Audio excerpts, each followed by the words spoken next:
Hey guys, welcome to the 6.02 patch notes. Let's go. Okay, so we're going to do this as quickly as possible, and here we go. Alright, so they're telling you get funky. It's Disco Domination, so finally it's out. This game mode they've been talking about for a while. We'll go into that in a little bit. The quad launcher is available, the Noble Launcher, and Save the World.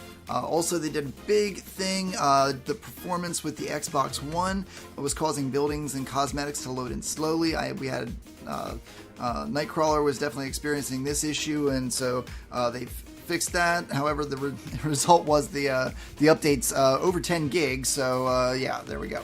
All right, so Battle Royale limited time mode Disco Domination. It's time for the ultimate dance-off. Dance floors have spawned around the Battle Royale island. Take them over by clearing out any enemies and then dancing to raise the disco ball up from the floor. The team that fills their meter the fastest by capturing and defending the dance floors will win the match. It is a 50v50, and respawning will be turned on until the third, which is also the last, storm circle. 5 dance floors will appear on the map, so I'm guessing they're going to be marked, whenever the storm is not moving. Emoting on a dance floor when no enemies are present will raise a disco ball in the center of the floor and capture it for your team. The more friendly players dancing on the floor, the faster it'll be captured. And once the floor is captured, it will begin filling the team's dance bar on the HUD until the enemy stands on it or the current storm timer ends and the storm begins to move. The first team to fill their dance bar with 100% will win the match. Now, the dance floors in later stages of the match will fill the bar more quickly, so they say don't give up, because if your team's behind, that could happen. You could still get a win because of it. It is not possible to build on or over the dance floors, but they can be protected by surrounding them with a fort. So, I don't know how big the dance floors are yet, but I'm guessing 3x3 is probably about an expectation. Glider redeploy is activated in this mode. Press jump while falling to use your glider. So it is basically a soaring issue, or a soaring 50v50, but you are dancing. This mode uses 50v50 levels of loot and resources. Weapons and items, quad launcher. The quad launcher fires up to 4 lobbed rockets in quick succession. So it's like a grenade launcher, but fires rockets and they'll explode on impact. So that could be very useful. Now, it's available in epic and legendary variants. It has damage of 80 at the epic and 84 at legendary. Base damage per rocket, and 300 unit explosion radius. So that's a pretty large, that's a decent large radius to explode. So this is basically like a base destroyer. It can be found in chests, supply drops, and vending machines.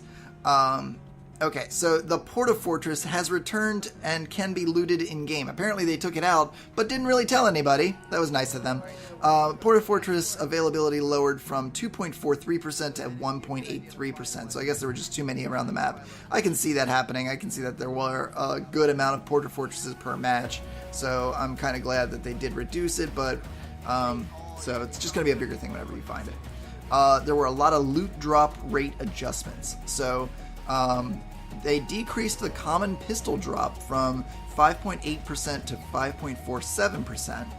They increased the epic bolt-action sniper rifle drop chance from 0.33% to 0.42%. Let's see, they decreased the rare semi-auto sniper rifle drop chance from 0.92% to 0.71%. Thank you, I appreciate that. Increased the epic heavy sniper rifle drop chance from 0.33% to 0.4%. Doesn't seem like much, but those little increments are going to make a big difference. Increased the legendary heavy sniper rifle drop chance from 0.07% to 0.13%. That's actually a very significant, that's almost double. I can't believe that they were going that low already. They decreased the rare grenade launcher drop chance from 1.45% to 0.99%, so that's significant as well.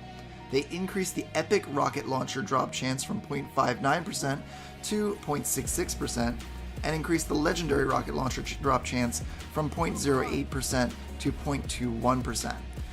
They increased epic guided missile drop chance from 0.11% to 0.2%, and increased the legendary guided missile drop chance from 0.03% to 0.05%. Gameplay, they did some bug fixes. They removed a change that was inadvertently introduced in version 6.01, which caused Bonesy to bark more than was intended.